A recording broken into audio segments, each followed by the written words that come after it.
আসসালামু আলাইকুম। আমি পদ্মজা উপন্যাসের ১১তম পর্ব আজকে পাঠ করে শোনাব। যেখানে সাদা কাপড়ে মোড়ানো বস্তুটি ফেলা হয়েছে সেখানে মোর্শেদের নৌকাটি পৌঁছাতেই হুট করে পদ্মজা ঝাঁপিয়ে পড়ে পানিতে।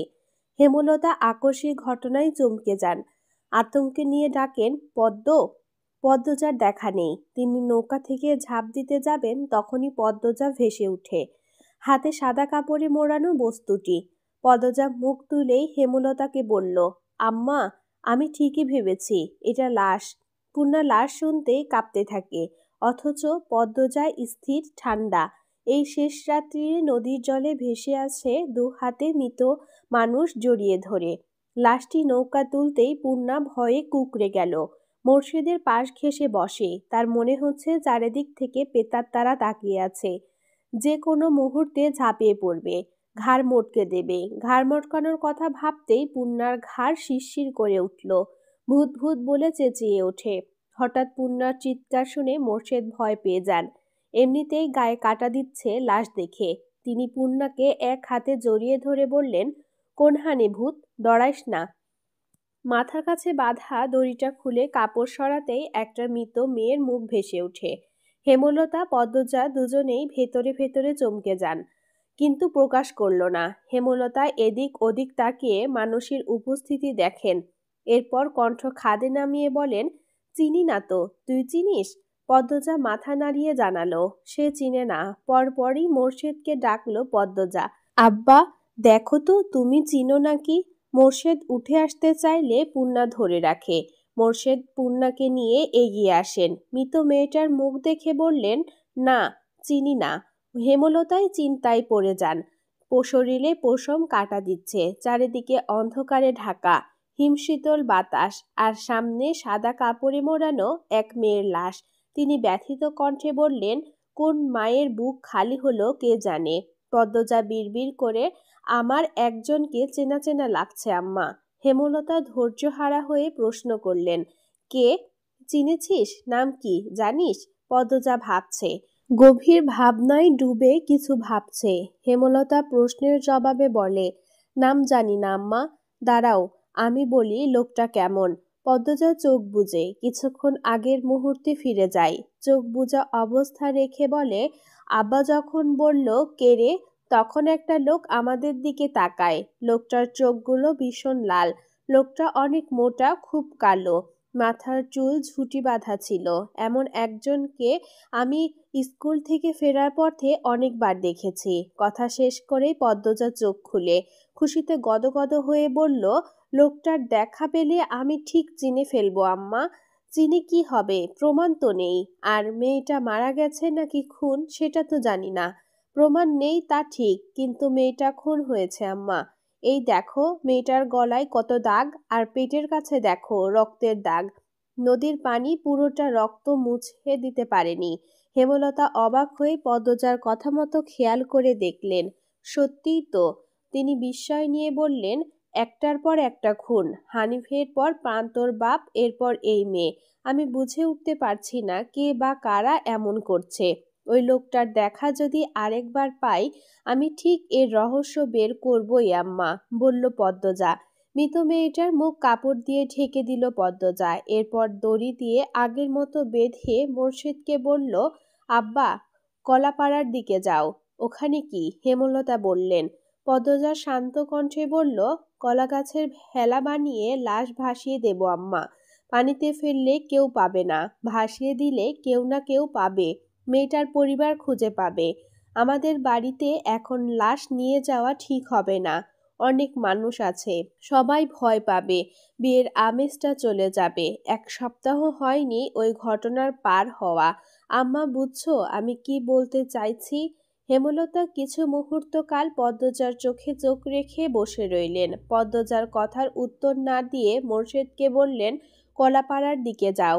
সকাল সকাল গায়ে হলুদ হবার কথা ছিল, কিন্তু বউ এখনো ঘুমে। বাড়ি ভর্তি মানুষ, কলা গাছের ছাদ বানিয়ে সবাই অপেক্ষা করছে। হেমলতা কিছুতেই পদ্মজাকে ডাকতে দিচ্ছেন না। দুপুরের আজান পড়তেই পদ্মজা ধর ফরিয়ে উঠে। মনে পড়ে আজ তার গায়ে হলুদ। সেই কাক ডাকা ভোরে বাড়ি ফিরে ঘুমিয়েছে। এরপর আর কিছুই মনে নেই। বালিশের পাশে হলুদ শাড়ি রাখা, পদ্মজা দ্রুত শাড়িটা পরে নেয়। এরপর পূর্ণাকে ডাকে। বাহিরে কোলাহল শোনা যাচ্ছে। পদ্মজা দরজা খুললেই 9 বছর বয়সী একটা মেয়ে চেঁচিয়ে বাইরে খবর দিল, পদ্ম আপার ঘুম ভেঙেছে। হানি উঠান থেকে পদ্মজা ঘরের সামনে আসেন। হেমলতা রান্নাঘরের সামনে বসে মুরগি কাটছিলেন। হানি হেমলতাকে শ্লেষাত্মক কণ্ঠে বললেন, এবার নিয়ে যেতে পারি তোর চাঁদরে? যাও, বললেন হেমলতা। হানি মঞ্জুরা সম্পর্কে ভাবি হয় এমন আরও দুজন পদ্মজাকে নিয়ে ঘর থেকে বের হয়। গায়ে হলুদের স্থান বাড়ির পেছনে। মোর্শেদ এসে পথ আটকান। গামছা কোমরে বাঁধতে বাঁধতে বললেন, আমার শরীরে আমি লইয়া যামু সাদনাতলায়। কথা শেষ করে মোর্শেদ পদ্মজাকে পাজা কোলাকুলি করে তুলে নেন। হানি চেঁচিয়ে উঠে বললেন, আরে মিয়া করেন কি? দুলাভাইরা কোলে নেয় তো, বাপ নিলে বিয়া অশুদ্ধ হইয়া যাইব না। মোর্শেদ বাইরে পা রাখেন। পদ্মজা লজ্জায় শাড়ির আঁচল দিয়ে মুখ ঢেকে ফেলে। অজানা অনুভূতিতে হাত পা কাঁপছে। মানুষের উচ্ছ্বাস দ্বিগুণ বেড়ে যায়। প্রেমা প্রান্ত খুশিতে লাফাচ্ছে। একজন আরেকজনকে রং মাখিয়ে দিচ্ছে। কলাগাছের ছাদের নিচে খাটে ছোট্ট চৌকিতে পদ্মজাকে দাঁড় করিয়ে দেন মোর্শেদ। সামনে 7টা বদনা, 10টা কলসি ভর্তি পানি, একটা খোলায় দূর্বা ধান, হলুদ বাটা, হলুদ শাড়ি, ব্লাউজ, তোয়ালে, সাবান। কাছে কোথাও একদল নেচে নেচে গীত গাইছে। ছেলেমেয়েরা একজন আরেকজনকে জোর করে হলুদ মাখিয়ে দিচ্ছে। পদ্মজার জন্য রাখা হলুদ অনেকেই নিতে চাইছে, হানির জন্য পারছে না। হানি পাহারাদার হয়ে দাঁড়িয়ে আছেন। হানির ছেলে অনন্ত এসে হলুদ চাইলে হানি মার দিবে বলে তাড়িয়ে দেন। হেমলতা এসে ভিড় কমিয়ে দেন, চারিদিকে পর্দা দিয়ে ঘিরে দেন। এরপর 6-7 জন মহিলা নিয়ে হলুদের গোসল শেষ করেন। এজন্য অনেকে তর্ক বিতর্ক হয়েছে। গায়ে হলুদ করতে হয় সবাইকে নিয়ে সবার সামনে, আনন্দ করতে করতে। হেমলতা যেন শুধুমাত্র 6-7 জন নিয়েই করছেন। হেমলতা তার জবাব দিলেন না।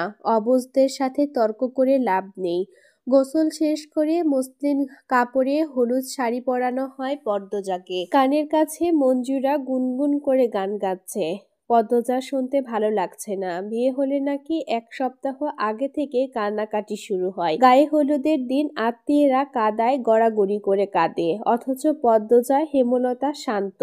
পদ্মজাকে গায়ে হলুদের খাবার দেওয়া হয় বিশাল এক থালা। তাতে কয়েক রকমের পিঠা, আস্ত একটা মুরগি, পোলাও, শাক। পদ্মজা খাওয়ার আগে অন্যরা কেড়ে নিয়ে যাবে সব। ভিড় কমাতেই হেমলতা আলাদা করে প্লেটে করে খাবার আর হাঁসের মাংস নিয়ে আসেন।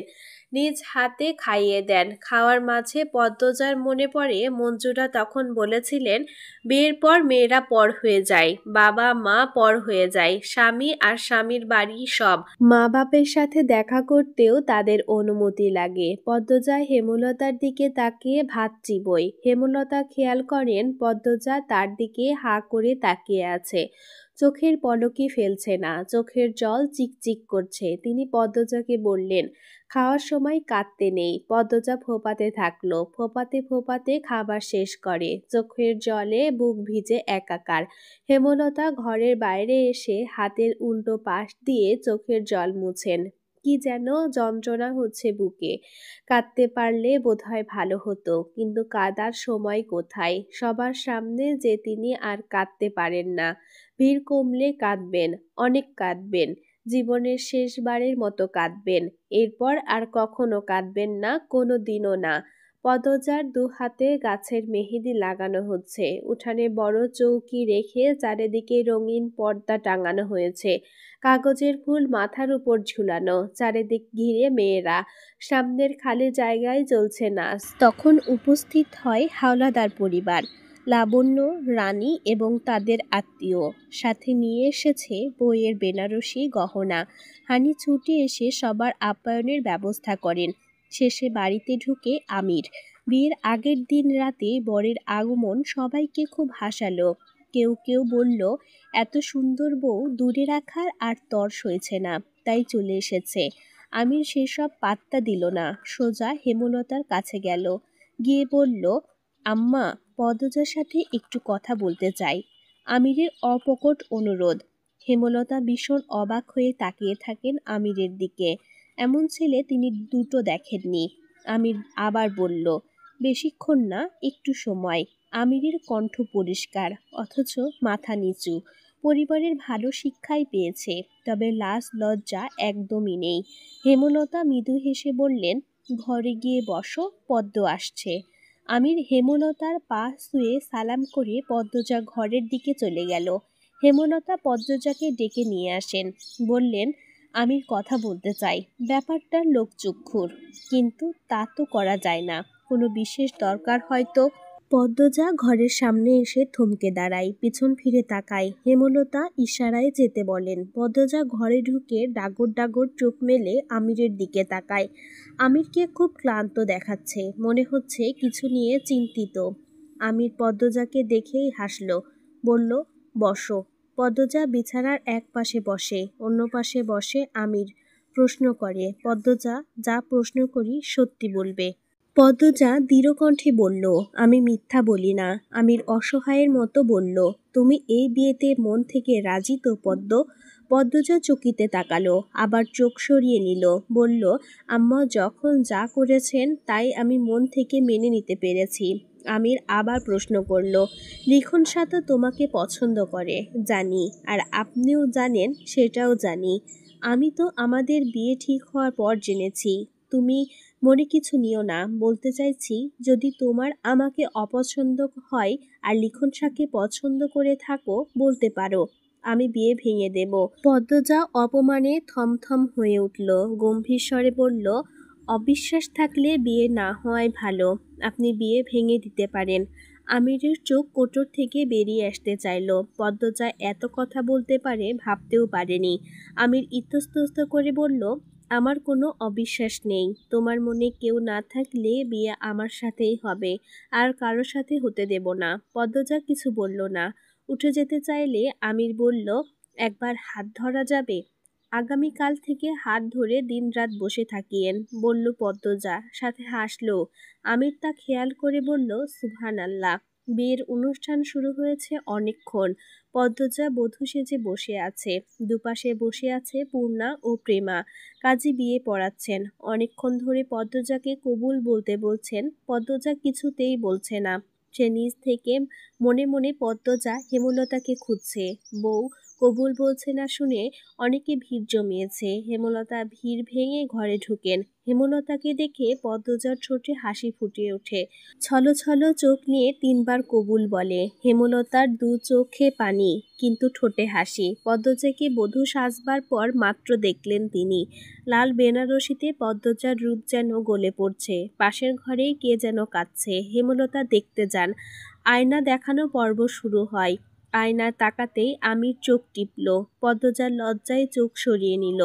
আমির সবার চোখের আড়ালে পদ্মজার এক হাত খপ করে ধরে ফেলে। পদ্মজা কেঁপে উঠে ভয়ে। আমির ফিসফিস করে বলল, এই যে ধরলাম, মৃত্যুর আগে ছাড়ছি না।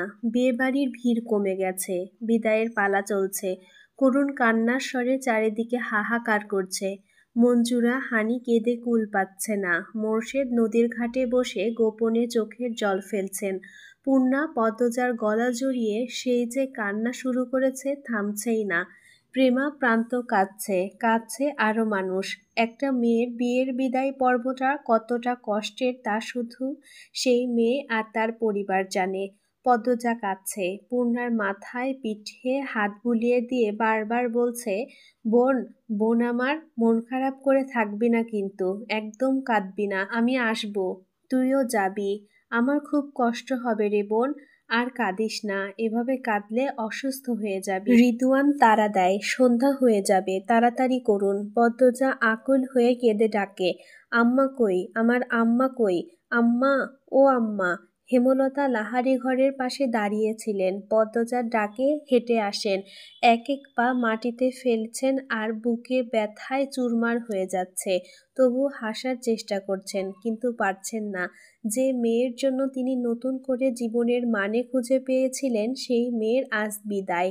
সারা জীবনের জন্য অন্যের ঘরে চলে যাবে। হেমলতাকে দেখেই পদ্মজা ছুটে এসে জড়িয়ে ধরে হাউমাউ করে কেঁদে উঠল।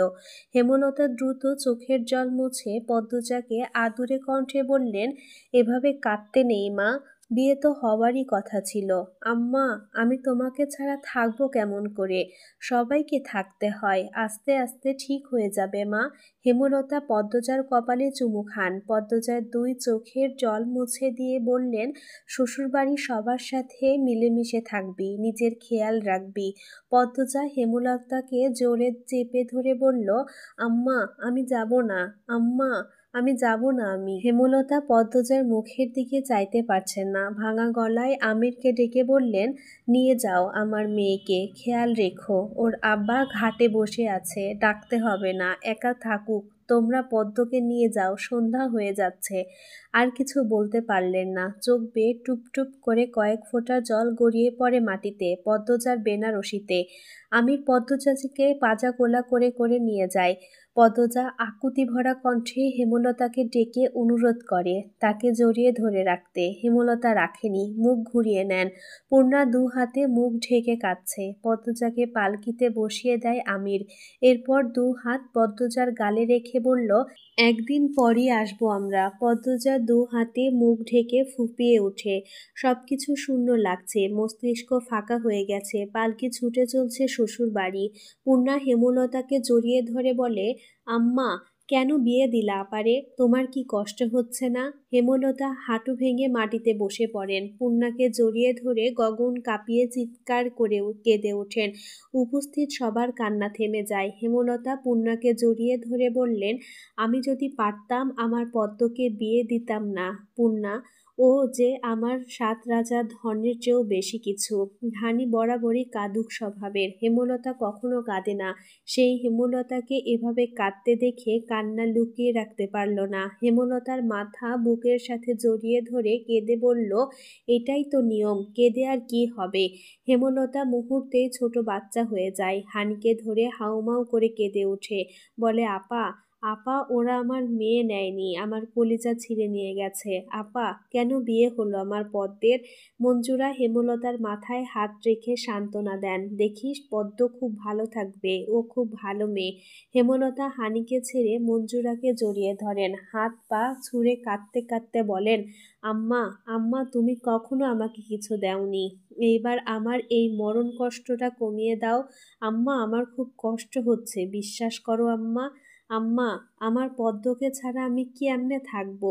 মঞ্জুরা বুক ধুকপুক করছে। জন্মের পর হেমলতা কি কখনো এভাবে কেঁদেছেন? মনে পড়ছে না। তিনি পারেননি হেমলতার এই কষ্ট কমাতে, শুধু বুকের সাথে চেপে ধরে রাখলেন। এভাবে যদি ছোট থেকে আগলে রাখতেন, হেমলতার জীবনটা এত কষ্টের হতো না। পদ্মজা ছটফট করছে, কিছু ভালো লাগছে না। ইচ্ছে হচ্ছে ছুটে যেতে মায়ের কাছে। গলা শুকিয়ে কাঠ, এক্ষুনি মারা যাবে হয়তো। পদ্মজা হঠাৎ চিৎকার করে ওঠে, থামো, তোমরা থামো, আল্লাহ দোহাই লাগে, থামো তোমরা। পালকি থেমে যায়। পদ্মজা পালকি থেকে মাটিতে পা রেখে মোড়ল বাড়ির দিকে ছুটতে থাকলো। কেউ আটকে রাখতে পারেনি। সবাইকে ধাক্কা দিয়ে দূরে ঠেলে ছুটে চলেছে সে মায়ের বুকে। আমি শুধু চেয়ে রইল। সন্ধ্যা নামার পূর্বে মুহূর্তে একটা লাল বেনারসি পরা অপরূপ সুন্দরী মেয়ে ছুটছে। দেখতেও ভালো লাগছে। পদ্মজার কণ্ঠে আম্মা ডাকটি হেমলতার অস্তিত্ব মারিয়ে দিয়ে গেল। হেমলতা থমকে তাকান। উঠে দাঁড়াতে প্রস্তুত হতেই পদ্মজা ঝাঁপিয়ে পড়ে হেমলতার বুকে। হেমলতার টাল সামলাতে না পেরে আবার মাটিতে বসে পড়েন। পদ্মজা নিরবিচ্ছিন্নভাবে কাঁদতে থাকলো। হেমলতা সীমাহীন আশ্চর্য হয়ে কথা বলার শক্তি হারিয়ে ফেললেন।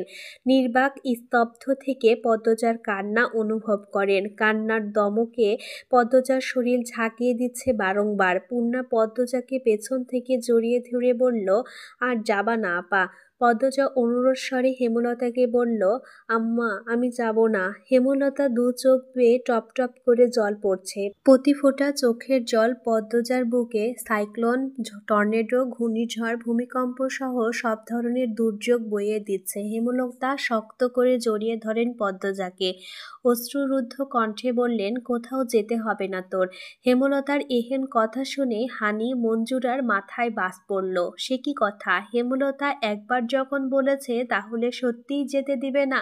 তাহলে মেয়ের বিয়ে দেওয়ার কি দরকার ছিল? হানি শক্ত কিছু কথা শোনানোর জন্য প্রস্তুত হয়। তখনই হেমলতা পদ্মজাকে সরিয়ে দেন নিজের কাছ থেকে।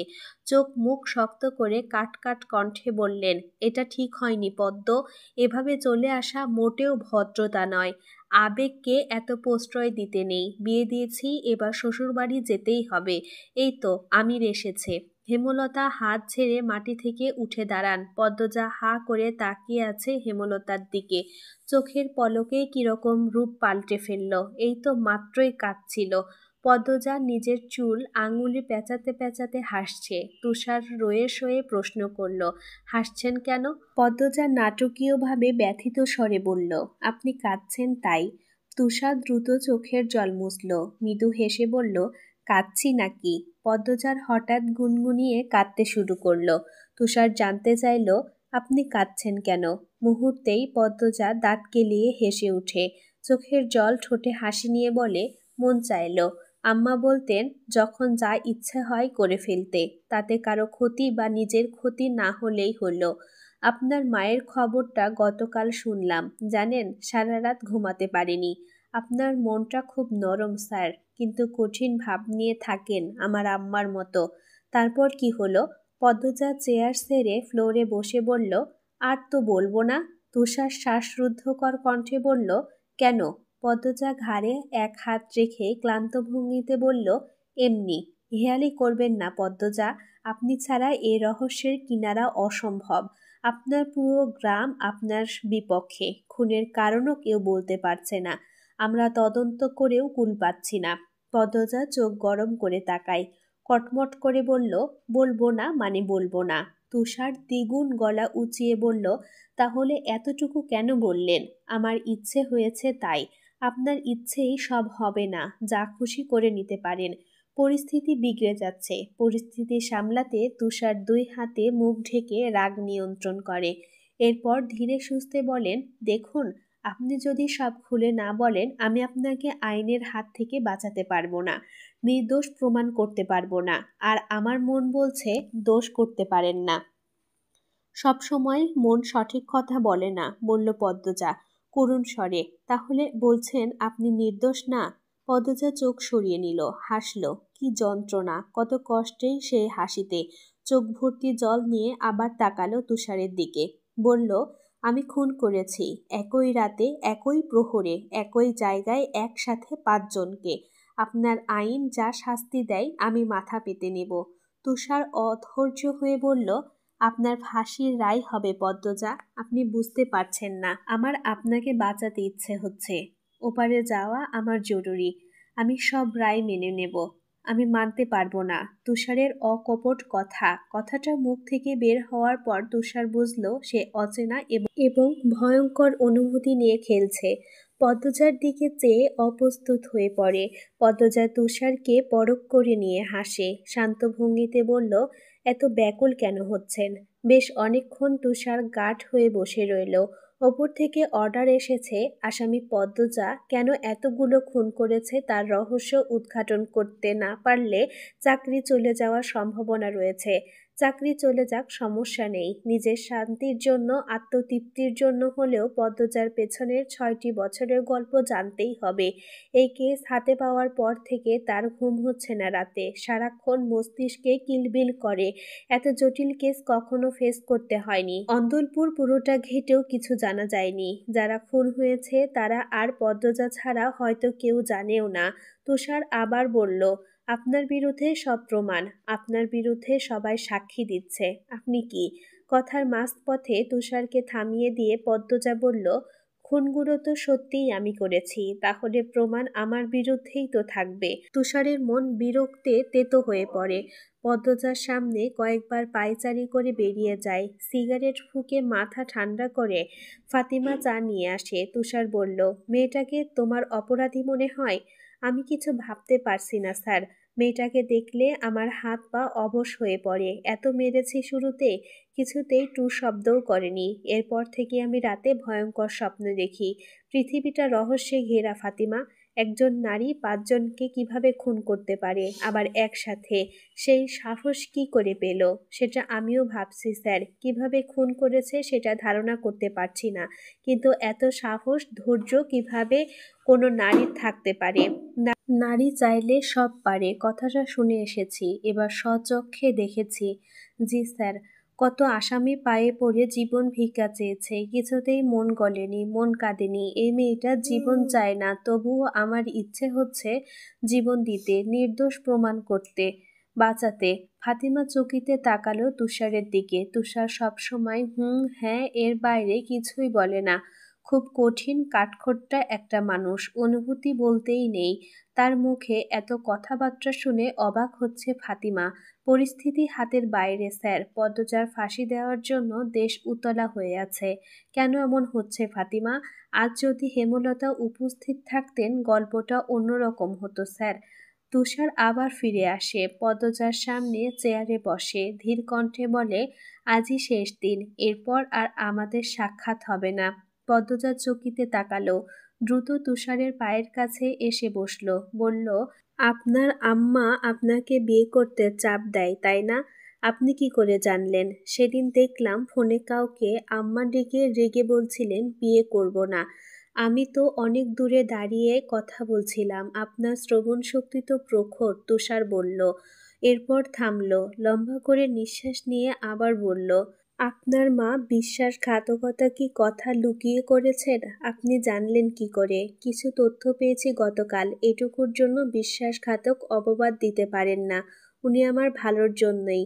পদ্মজা চুপ করে হুট করে ফোঁস করে জ্বলে উঠে বলল, আপনি বুঝবেন না আমার কষ্ট, আমার না পাওয়া দামি সময়টাকে আমি কতবার মনে করে বুক ভাসিয়ে কেঁদেছি, বুঝবেন না আপনি। পদ্মজা কাঁদতে কাঁদতে বলল, পরপরই হেসে আবার করুণ স্বরে কান্না শুরু করল। গা কাঁপিয়ে তোলার মতো কান্না, মনে হয় কোনো অশরীরই কাঁদছে। কি বিশ্রী ভয়ঙ্কর সেই কান্নার শব্দ। তুষারের কান ঝাঝা করে ওঠে, চিন্তায় মাথার রগ দপদপ করছে। আগামীকাল ভোরে পদ্মজাকে কোর্টে তোলা হবে, রায় হবে। পদ্মজার ফাঁসি চাই বলে রাস্তায় রাস্তায় আন্দোলন, রেডিওতে আন্দোলন, কিন্তু তুষারের মন যে কিছুতেই মানতে পারছে না এ আন্দোলন। এমন নিষ্পাপ মনের অপরূপ সুন্দরীর বিরুদ্ধে পুরো পৃথিবী। কি আশ্চর্য তাই না? বাঁকা রাস্তা পেরিয়ে পালকি চলছে ধীরে ধীরে। সন্ধ্যার আজান পড়েছে কিছুক্ষণ আগে। দিনের আলো কিছুটা এখনো রয়ে গেছে। দক্ষিণ দিক থেকে ধেয়ে আসছে হাওয়া, শীতল নির্মল পরিবেশ। পদ্মজার বুক ধুকপুক করছে। নতুন মানুষ নতুন পরিবেশে মানিয়ে নিতে পারবে তো? একবার সে হাওলাদার বাড়ি গিয়েছিল। অন্দরমহল নামে এক বিশাল বাড়ি আছে। সেই বাড়িতে মেয়েরা বউরা থাকে। এখন কি সেও থাকবে? পদ্মজা পর্দার ফাঁক ফোকর দিয়ে বাইরে চোখ মেলে তাকায়। আমির হাতে পাগড়ি নিয়ে তার বড় ভাইয়ের সাথে কি যেন আলোচনা করছে। চোখ মুখে খুশি উপচে পড়ছে। পদ্মজা চোখ সরিয়ে নিল। মায়ের কথা, পূর্ণার কথা খুব মনে পড়ছে। পালকি থামে। আমির থামিয়ে দিল। অন্দরমহলে মেয়েরা অপেক্ষা করছে নতুন বইয়ের জন্যে, আর আমির গেটের সামনে পালকি থামিয়ে দিল। জাফর বিরক্তিতে চ এর মতো শব্দ করে বলল, এখানে আবার থামলি কেন? আমির পাগড়ি রিদওয়ানের হাতে দিয়ে বলল, আমার বউ আমার কোলে চড়ে অন্দরমহলে যাবে।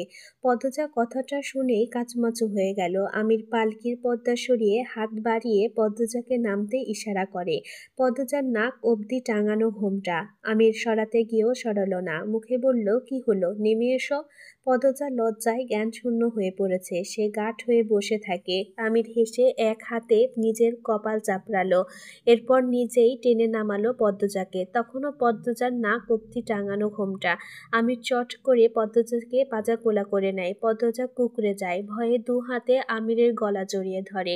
আমির যত এগোচ্ছে সময়ের সাথে পাল্লা দিয়ে তার গায়ের উষ্ণতা পদ্মজার শাড়ি ভেদ করে সর্বাঙ্গনে ছড়িয়ে পড়ছে।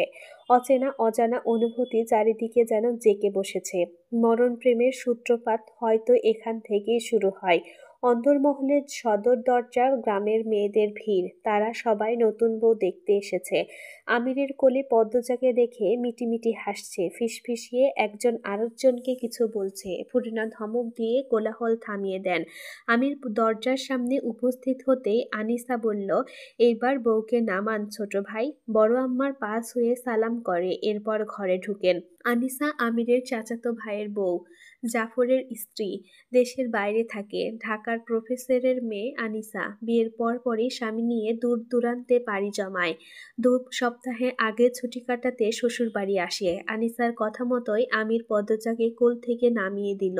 এরপর দুজন নত হয়ে ফরিনাকে সালাম করল। ফরিনা হেসে ছেলে এবং ছেলের বউকে চুমু খান। আবেগে আপ্লুত হয়ে বললেন, সুখী হ বাবা, বইয়ের খেদমত ভালো থাক জীবনভর। আমার কইলাম বছরের মধ্যেই নাতি চাই। লাবণ্য মাঝে ফোড়ন কাটল। পদ্ম আমার লগে শহরে যাইবা আম্মা, আমরা এক লগে কলেজে পড়বাম, নাতি টাটি পরে পাইবা। ফরিনা ক্ষুধার্ত বাঘিনীর মতো তেড়ে এসে লাবণ্যর গাড়ি চড় বসিয়ে দেন। উঁচু কণ্ঠে বললেন, আমার কথার পিছে কথা কখনোর সাহস দেখাবি না। আকস্মিক ঘটনায় সবাই হক চুকিয়ে যায়। পদ্মজা অবাক চোখে তাকায়। সামান্য কথার জন্য কোনো মা এত মানুষের সামনে যুবতী মেয়েকে মারে? লাবণ্য লজ্জায় অপমানে কাঁপতে থাকে। চোখে টলমল জল নিয়ে স্থান ত্যাগ করে, একরকম পালিয়েই গেল। ফরিনার চোখ মুখে কাঠিন্যতা ফুটে ওঠে। পদ্মজা ভয়ে চোখের দৃষ্টি মাটিতে রাখে। ফরিনা পদ্মজার হাত ধরে ভেতরে নিয়ে যায়। যেতে যেতে বলেন, মুখে মুখে কথা কইবা না কোনো দিন, যা কই মাইনা চলবা। শ্বশুরবাড়ির সব মানুষ হইতাছে গিয়া দেবতার লাহান, তো গড়ে সেবা করলে জান্নাত পাওয়ান যায়, না হইলে কোনো দিন জান্নাতে পাও দিতে পারবা না। শুনছি তো তুমি হইছ গিয়া অনেক বাধ্য সেরি, কামে কাজেও দেখাইবা, মনে রাখবা আমার কথা গুলান। পদ্মজা মাথা নাড়াই। মুসলমানদের দেবতার সাথে তুলনা করাই পদ্মজার ভালো লাগেনি। কিছু কথা গলায় এসেও আটকে গেছে, বলার সাহস পাচ্ছে না। ফরিনা আবার বললেন, হুনো বউ, স্বামীর উপরে কিচ্ছু নাই, স্বামীরেই দুনিয়ার ভাববা। বাপ মা ভাই মন হয়েছে গিয়া পর, স্বামী আপন, স্বামীর বাইরে কিছু ভাববা না। স্বামী যা কয় তাই মানবা। স্বামীর পা ধুইয়া দিবা নিজের হাতে। স্বামী বইতে কইলে বইবা, উঠতে কইলে উঠবা, ঘুরতে কইলে হুইবা।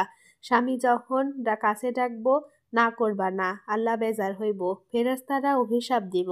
দুনিয়াতে স্বামী আবদারের থাইকা মধুর আর কিচ্ছু নাই, মনে রাখবা। পদ্মজা অপ্রতিভ হয়ে উঠেছে। লজ্জায় আড়ষ্টতায় সারা শরীর তীব্র গরমে ঘামছে। আনিসা ফরিনাকে ফিসফিসিয়ে বলল, বড় আম্মা, মানুষ আছে তো অনেক, পরে বললেও পারতেন। আনিসার কথা পুরোপুরি উপেক্ষা করলেন ফরিনা। তিনি পদ্মজাকে একটা চেয়ারে বসিয়ে দিলেন। আবার বলতে শুরু করলেন, খালি স্বামী লইয়া পইরা থাকুন যাব না, তোমার শ্বশুর শাশুড়ি জীবিত আছে, তাগো সেবা করবা, যখন যা করতে কই করবা, না পারলে কইবা শিখাইয়া দিমু, প্রতিদিন ভোরে উঠবা, নামাজ পইরা রান্না ঘরে যাইবা, তখন বাকি সব ভুইলা রান্ধনে মন দিবা। আমির কপালের চামড়া কুঁচকে মায়ের কথা শুনছিল। এবার সে ধৈর্যহারা হয়ে বলল, রান্না বান্না করার জন্য অনেক মানুষ আছে আম্মা, পদ্মজা রাখতে হবে না, আর আমার এত সেবাও লাগবে না, বড্ড ক্লান্ত লাগছে, ভিড় কমাও, আর নিয়ম নীতি শেষ করো, এরপর আমার বউ আমার ঘরে ছেড়ে দাও। আমিরের কথা শেষ হতেই হাসির রোল পড়ে যায়। পদ্মজা ঠোঁট টিপে হাসল। ফরিনা কিছু কঠিন কথা বলতে প্রস্তুত হন। আনিসা আমিরকে রসিকতা করে বলল, আজ তো একসাথে থাকা যাবে না, আরও একদিন ধৈর্য ধরুন। আমির প্রবল বিস্ময় নিয়ে জিজ্ঞাসা করে, কেন, বিয়ে তো হয়েই গেছে। কেউ আমিরের জবাব দিল না, উল্টা সবাই হাসতে থাকলো। আজ কাল রাত্রিরে হতচ্ছাড়া, বলল শাহানা, জাফরের বড় বোন, আমিরের বিয়ে উপলক্ষে বাপের বাড়ি এসেছেন, সাথে নিয়ে এসেছে পুরো শ্বশুর বাড়ি। আমির শাহানাকে প্রশ্ন করল, কাল রাত্রি তো হিন্দুদের নিয়ম, আমি মানি না, আমার বউ আমার ঘরে দিয়ে আসা হোক। সব সময় তেরামি করিস কেন? আমরাও তো নিয়ম মেনেছি, বলল জাফর, কণ্ঠে তার গাম্ভীর্যতা। তাতেও লাভ হলো না। আমির কিছুতেই এই নিয়ম মানবে না। ফরিনা, সাহানা, শিরিন, আনিসা, আমিনা সহ অনেকে আমিরকে মানানোর চেষ্টা করলো। কারো কথা আমিরের কর্ণগোচর হলো না। তার মধ্যে রিদওয়ানও আমিরের সাথে তাল দিল, বলল, কাল রাত্রি টাট্টি বাদ, এসব নিয়ম মেনে লাভটা হবে কি? যার বউ তাকে তার বউ দিয়ে দাও। তুই চুপ থাক, আগুনে ঘি ঢালবি না, বললেন আমিনা। রিদওয়ানও চুপসে গেল। থমকালো না শুধু আমির, ফরিনাও জেদ ধরে বসে আছেন। তিনি আমির পদ্মজাকে আজ কিছুতেই একসাথে থাকতে দিবে না। যেমন মা তেমন তার ছেলে। মজিদ হাওলাদারও অনেকক্ষণ যাবৎ এসব দেখছেন। চেঁচামেচি আর নেওয়া যাচ্ছে না। তিনি উপর থেকে নেমে আসেন। অন্দরমহল 3 তলার। 3য় তলায় কেউ থাকে না, শুধু ছাদ।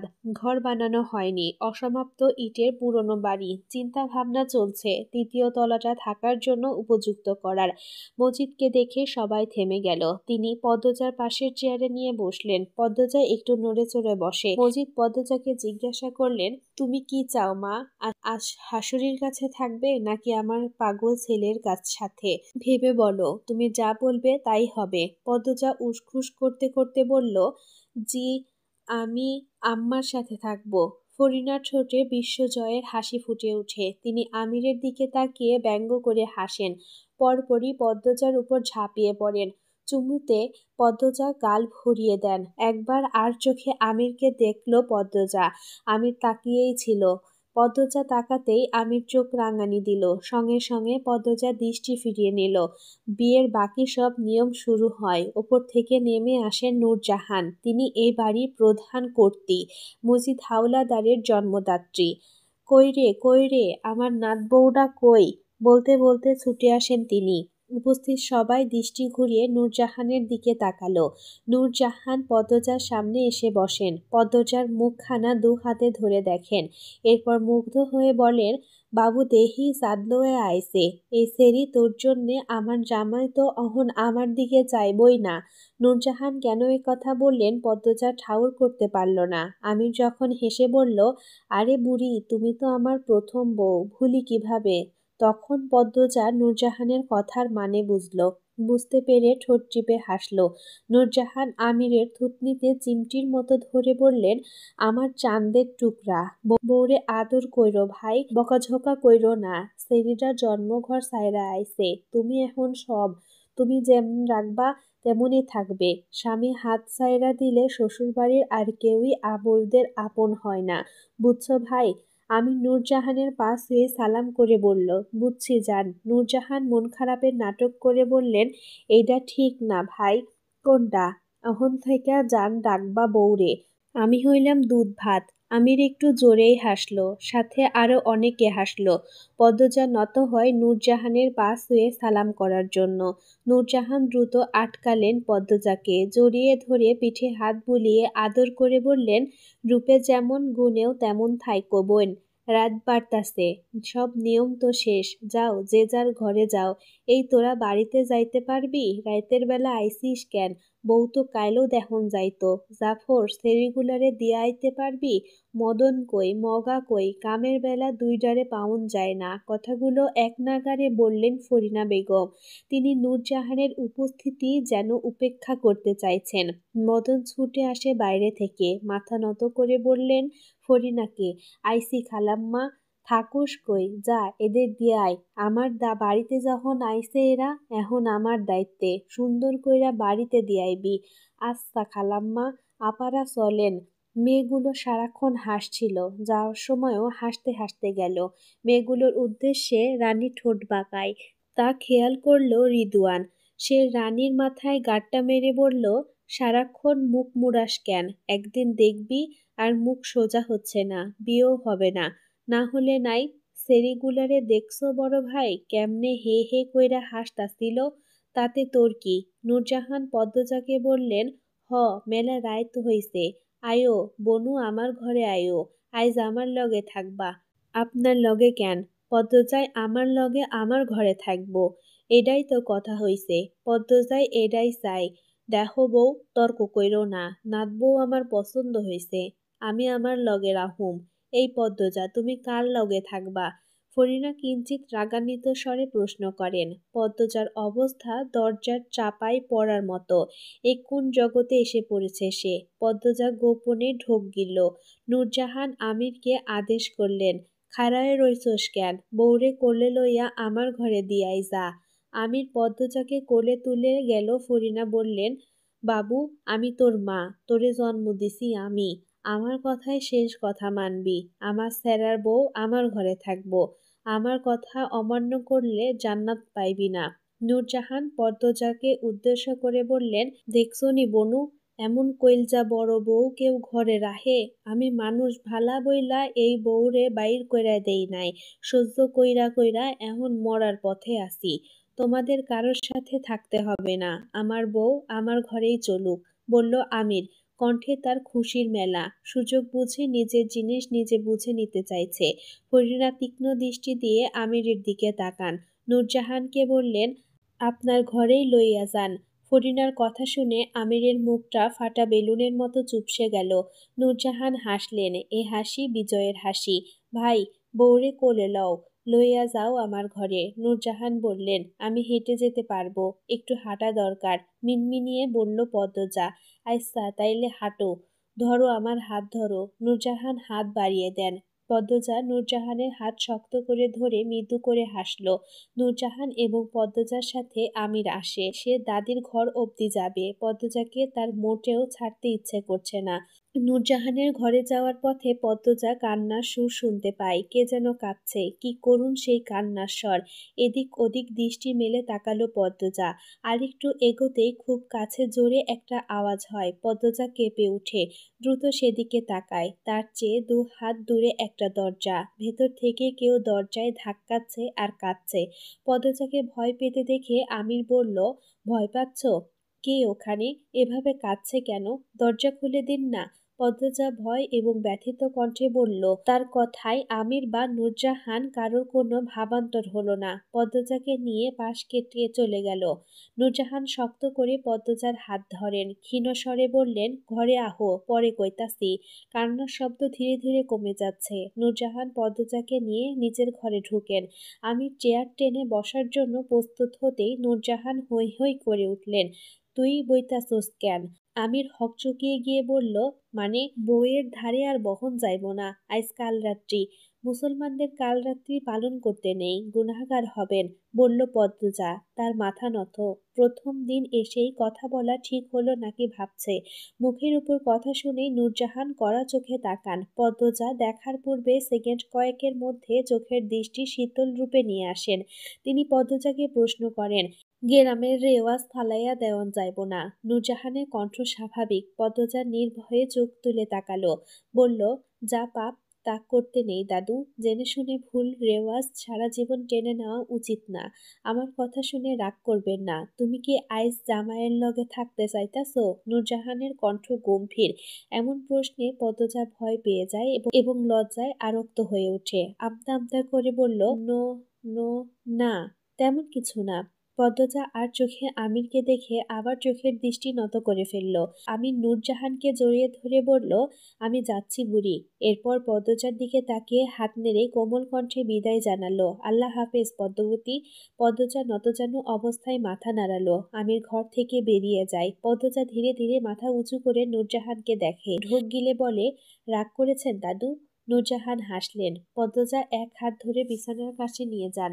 বললেন, আমার বইনে তো ঠিক কথাই কইছে, গুসা করতাম ক্যারে। পদ্মজা স্বস্তির নিঃশ্বাস নিল। নূরজাহান বললেন, তুমি বউ, আমি জ্যোৎস্নার মারে ভাত দেওনের কথা কয়ে আইতাছি। আমি খেয়েছি দাদু, তখন খাওয়ালেন আম্মা। ব্যাগটা কই? শাড়িটা খুইল্লা আরেকটা পরো, সিঁদুর রঙেরটা পরবা। বলতে বলতে নূরজাহান ব্যাগ থেকে সিঁদুর রঙের শাড়ি বের করলেন। পদ্মজার দিকে এগিয়ে দিলেন। পদ্মজা হাত বাড়িয়ে শাড়ি নিল। জানতে চাইল, কোথায় পাল্টাবো? খাড়াও, দরজা লাগাইয়া দি, ঘরেই পাল্টাও। আমারে শরমায়ও না বইন, তোমার যা আমারও তা। পদ্মজা শাড়ি হাতে নিয়ে চারপাশ চোখ বুলিয়ে শাড়ি পাল্টানোর মতো উপযুক্ত জায়গা খুঁজতে থাকে। পালঙ্কের পিছনে চোখ পড়ে। পদ্মজা সেদিকে দিয়ে শাড়ি পাল্টে নিল। এরপর নূরজাহানের উদ্দেশ্যে প্রশ্ন ছুড়ে দিল, দাদু, তখন কাঁদছিল কে? নূরজাহান বিছানায় বসতে বসতে জবাব দেন, আমার খলিলের বড় স্যারার বউ। পদ্মজা দুকদম এগিয়ে আসে, আগ্রহ ভরে জানতে চায় কেন কাঁদছিল, ওনাকে কি ঘরে আটকে রাখা হয়েছে? বউ, আমার ধারে বউ। পদ্মজা নূরজাহানের সামনে ঝুঁকে বসে। নূরজাহান বলেন, তোমার চাচা হৌরের বড় স্যারার বউ রুম্পার গত বৈশাখে মাথা খারাপ হইয়া যায়। এরে ওরে মারতে আসে, কাউরে চেনে না, নিজের স্বামীরেও চেনে না। আলমগীর তো এখন ঢাহা আছে। আমির তো গেরামে আইছে অনেক দিন হইল। আলমগীর শহরে আমিরের কামরাই করতাছে। এ লাইগাই তো আমির বিয়াতে আসছিল না। রুম্পা তোমার হাউরিরে দা দিয়া মারতে গেছিল। এজন্যই আপনারা ঘরে আটকে রাখেন ওনাকে? হুট করে কেন এমন হলো? পদ্মজা আটকে উঠে জিজ্ঞাসা করল। নূরজাহান এদিক ওদিক তাকিয়ে কি যেন দেখলেন, এরপর সতর্কতার সাথে ফিসফিসিয়ে বললেন, বাড়ির পিছনে বড় একটা জংলা আছে, দোষী জায়গা, ভুলেও ওইখানে যায়ও না। রুম্পা শনিবার ভর দুপুরে গেছিল, এর পরের দিন জ্বর উঠে আর এমন পাগলা হইয়া যায়। এগুলো তেনাদের কাজ, রাতে নামলো অন্যায়। তুমি মাশাআল্লাহ চাঁদের টুকরা, ভুলেও ওইদিকে যাইও না, ক্ষতি হইব। নূরজাহানের কথা শুনে পদ্মজার গায়ের পশম দাঁড়িয়ে পড়ে। মনে মনে ভাবে, অবিশ্বাস্য, ভয় পেয়ে কারো মাথা খারাপ হয়ে যায়।